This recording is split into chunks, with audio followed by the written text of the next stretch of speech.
जय श्री राम दोस्तों, स्वागत है आप सभी का सनातन धर्म यात्रा में। दोस्तों, पिछले वीडियो में आपने मनुस्मृति के 8वें अध्याय के 60 श्लोकों को सुना और समझा। अब आइए चलते हैं मनुस्मृति के 8वें अध्याय के 61वें श्लोक से लेकर 70वें श्लोक तक और आज इन श्लोकों को सुनने और समझने का प्रयास करेंगे। तो आइए सबसे पहले देखते हैं 61वां श्लोक। इसमें लिखा है, या दिशा धनिवी कार्य व्यवहारेषु साक्षिणः तादृशान् प्रवक्ष्यामि यथा वाच्यमृतम चतः। अर्थात धनवी साहूकारों अर्थात धन देने वालों को व्यवहारेषु मुकदमों में यादृशा साक्षिणा कार्य जैसे साक्षी बनाने चाहिए, तादृशान उनको और उन साक्षियों को यथा ऋतम वाच्यम जैसे सत्य बात कहनी चाहिए उसे संप्रवक्ष्यामि अब आगे कहूंगा। उसके बाद 62वां श्लोक है। इसमें लिखा है, ग्रहणा पुत्रो मौलः क्षत्र विशिष्ट शूद्रयोन्यः अद्रयुक्तः साक्ष्यम हन्ति न ये केचिद् नापि।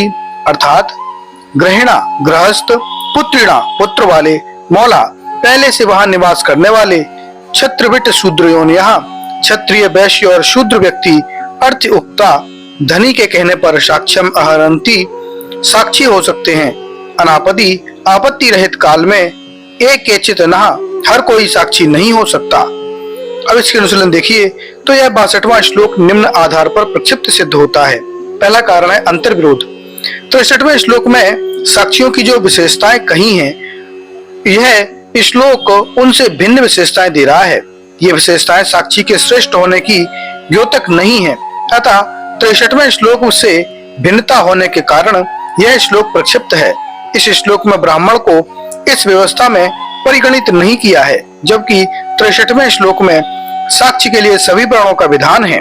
दूसरा कारण है प्रसंग विरोध। 61वें श्लोक की 63वें श्लोक से संबद्धता है। 61वें में कहा है कि साक्षी कैसे होने चाहिए, अब मैं यह कहूंगा, और 63वें में वर्णित है। 61वें और 63वें में कार्य शब्द उन्हें परस्पर संबद्ध कर रहा है। 62वें में साक्षी कौन हो सकते हैं कौन नहीं, यह कथन पूर्वापर श्लोकों की संबद्धता को भंग कर रहा है, अतः प्रसंग विरुद्ध प्रक्षेप है। उसके बाद 63वां श्लोक है। इसमें लिखा है, आपता सर्वेषु वर्णेषु कार्याकारेषु साक्षिणः शर्म धर्म विदो लुब्धा विपरीतांस्तु वर्जयेत।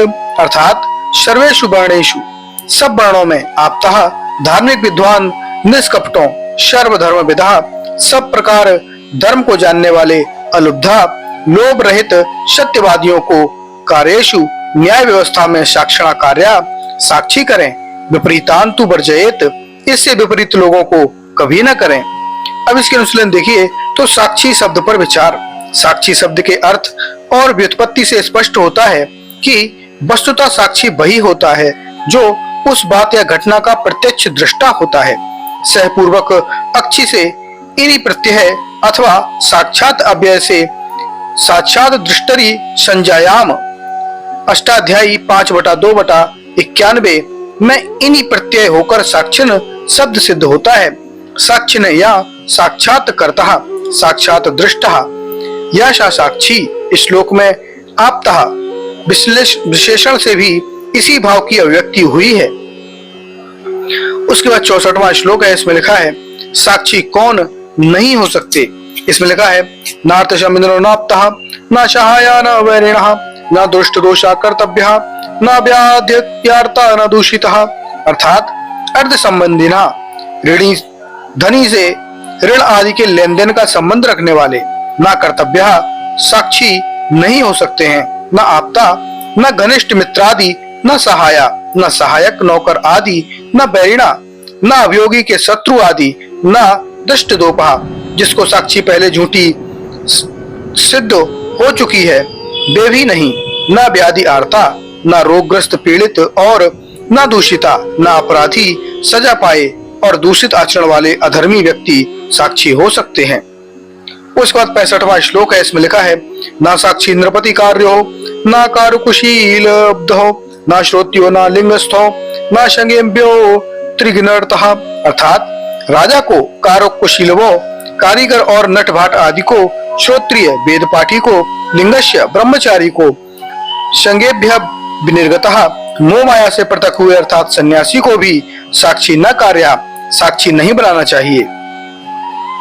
उसके बाद 66वां श्लोक है, इसमें लिखा है, नादधीनो न वक्तव्यो न दश्यनो विक्रम कृतः न वृद्धो न शिशुनो को न नत्यो न विकलेन्द्रिय। अर्थात अति अधीन पूर्णता अधीन व्यक्ति, नौकर आदि को, वक्तव्य लोक निंदित को, दस्यो क्रूर कर्म करने वाले को, विक्रम कृतः बुरे कर्म करने वाले को, वृद्ध यानी बूढ़े को, बालक को, एकाकी घूमने वाले को, अनत्या नीच यानी विकलेंद्रिय अपाहिज को भी साक्षी न बनावे। उसके बाद 67वां श्लोक है, इसमें लिखा है, नार्तो नामत्तो नौमत्तो श्रुतु पपीड़ितः न श्रामर्तो न कामार्तो न क्रुद्धो न पीतश्करः।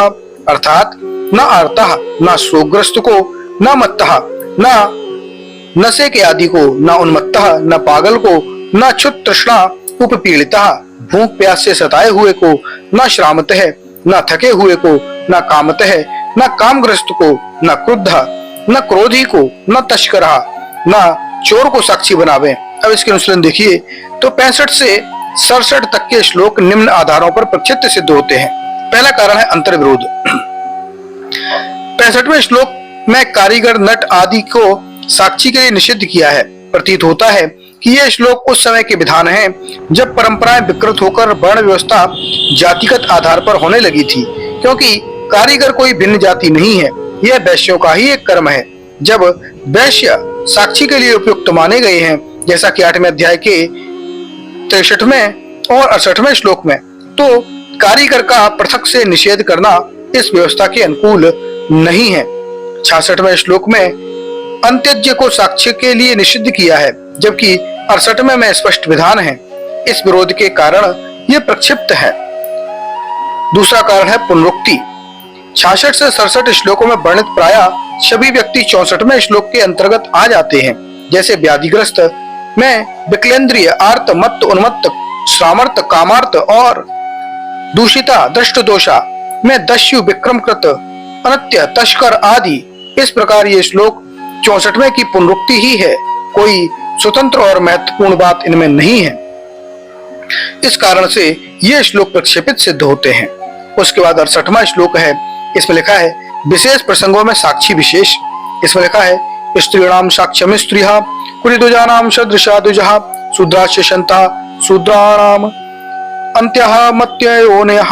अर्थात स्त्रीणाम साक्ष्यम स्त्रिया, स्त्रियों की साक्षी स्त्रिय, द्विजानाम द्विजः, द्विजों के द्विज, शूद्राणाम शूद्रः, शूद्रों के शूद्र, अनत्यानाम अनत्योनयः, कुर्य अंत्यज्ञों के अंत्यज साक्षी हों। अब इसके अनुसरण देखिए तो साक्षी विशेष के कथन का उद्देश्य पूर्वा पर साक्षी वर्णन संबंधी श्लोकों से और विशेष रूप से 8वें अध्याय के 63, 64 और 69वें और 72वें श्लोकों में स्पष्ट है कि साक्षी कोई भी हो सकता है।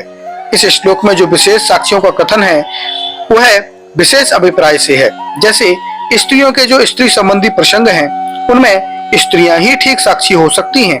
इसी प्रकार द्विजों और शूद्रों के वर्णांतर के जो निजी प्रसंग हैं उनमें उसी वर्ण के साक्षी प्रमाणिक और सही सिद्ध हो सकते हैं। इस विशेष कथन का यही अभिप्राय है। अंत्यज कौन?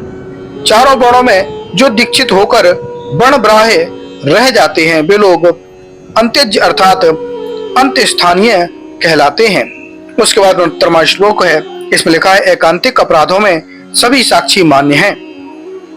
इसमें लिखा है, अनुभावी तु यः कश्चित् कुर्यात् साक्ष्यं विवादिनाम अंतर्वेश्यारण्ये वासदीर्ष्यापि चात्यये। अर्थात अंतवेशमणि घर के अंदर एकांत में हुई घटना में अथवा अरण्य जंगल के एकांत में हुई घटना में, अपिचा और शरीरस्य अत्यये रक्तपात आदि से शरीर के घायल हो जाने की अवस्था में, या कश्चित अनुभवो जो कोई अनुभव करने वाला या देखने वाला हो वही विवादी नाम विवाद करने वालों का साक्ष्यम कुर्यात साक्षी हो सकता है, चाहे वह कोई भी हो। उसके बाद 17वां श्लोक है, इसमें लिखा है, स्त्रिया संभवे कार्यबालेन स्त्री वीणे वह शिष्येण बंधुना वापि दासेन भृतकेन वह।